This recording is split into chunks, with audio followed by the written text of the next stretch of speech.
Assalamualaikum warahmatullahi wabarakatuh. Kami dari kelompok 7 akan mempresentasikan tentang identifikasi simplisia bagian-bagian tumbuhan. Simplisia, bahan alamiah yang digunakan sebagai obat yang perlu mengalami pengolahan apapun atau berupa bahan yang telah dikeringkan.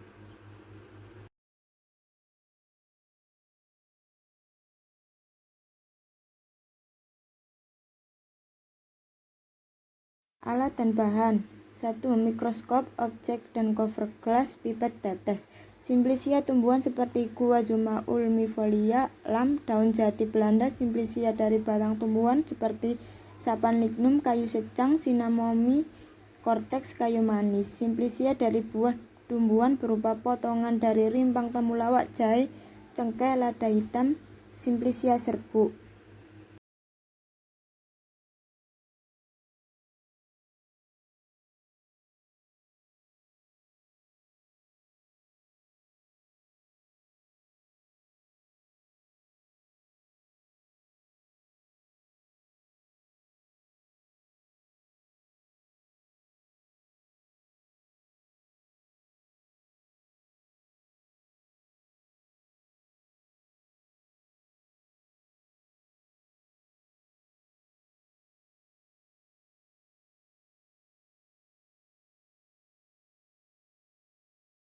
Yang pertama, temulawak. Temulawak dari kingdom Plantae, tumbuhan subkingdom Tracheobionta, tumbuhan berpembuluh. Superdivisi Spermatophyta menghasilkan biji. Divisi Magnoliophyta, tumbuhan berbunga. Kelas Liliopsida berkeping 1. Subkelasnya Comenlinidae, ordo Zingiberales, famili Zingiberaceae, suku jahe-jahean. Genus Curcuma, spesies Curcuma santoriza. Identifikasi simplisia jahe. 1. Secara organoleptik. Bau khas aromatik, rasa tajam dan pahit, ketat di lidah, berwarna kuning orange tua. Yang kedua, secara makroskopik. Berbentuk kepingan bulat, agak lonjong, ringan, keras tapi rapuh dengan pinggir berkerut dan berdiameter antara 4-6 cm dengan tebal antara 1-3 cm. Yang ketiga, secara mikroskopik.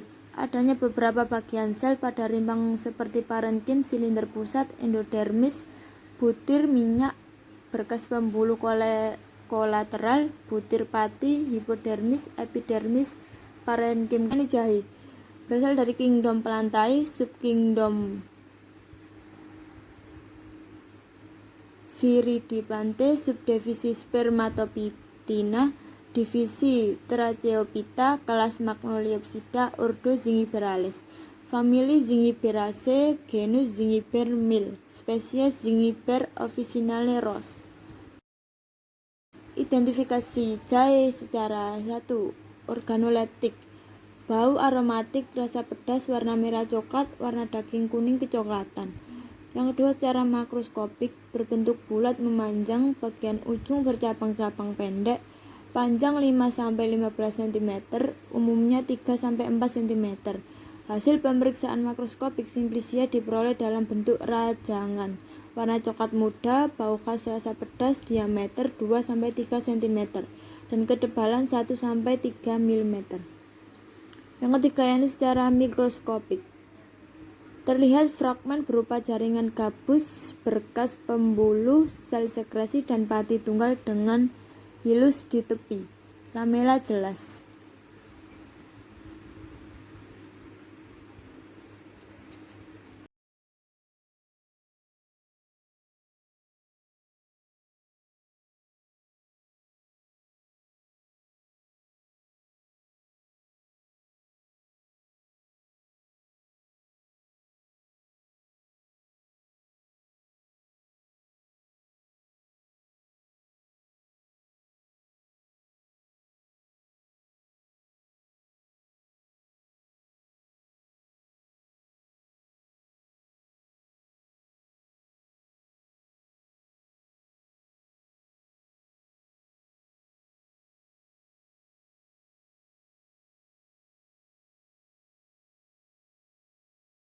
Cinnamon cortex, kayu manis.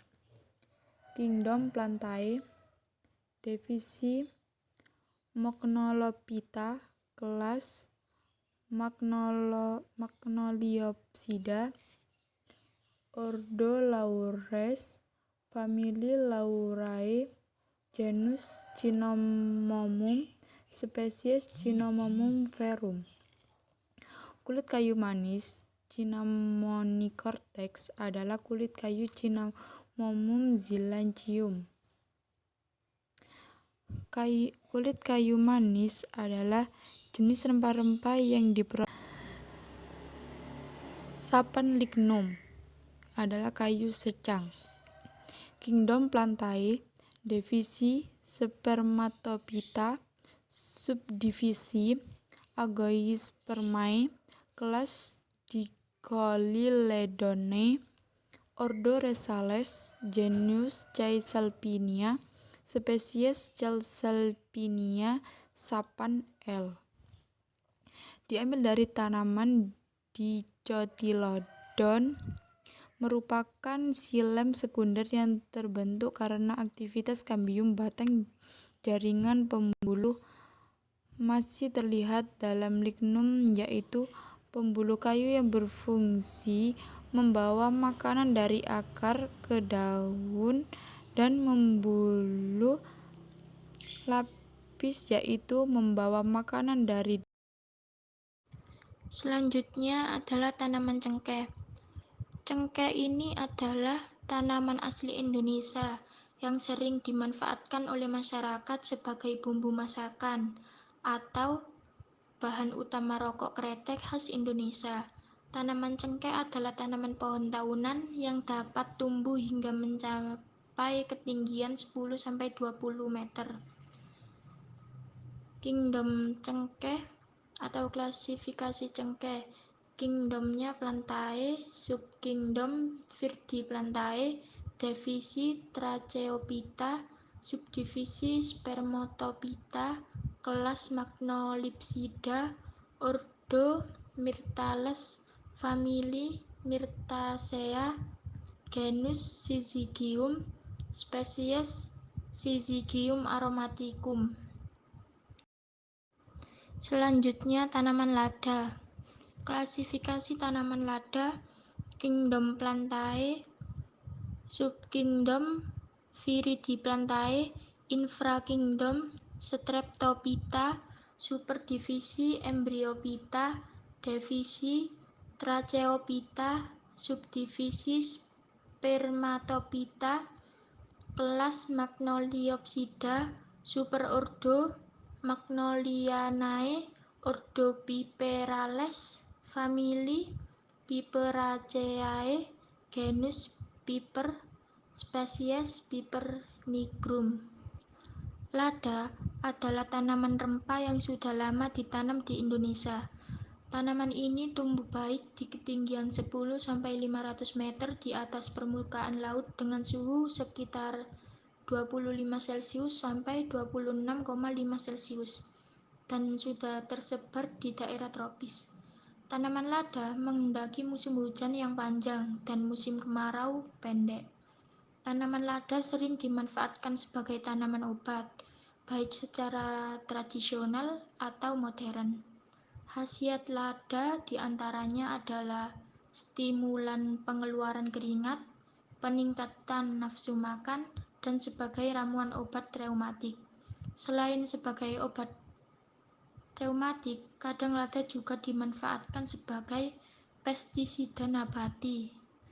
Cara kerjanya adalah sebagai berikut. 1. Siapkan mikroskop.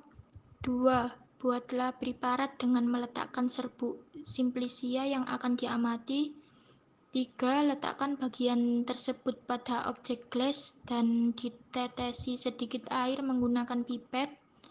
4. Tutup dengan cover gelas. 5. Amati di bawah. Terima kasih atas perhatiannya. Itu adalah video dari kami. Wassalamualaikum warahmatullahi wabarakatuh.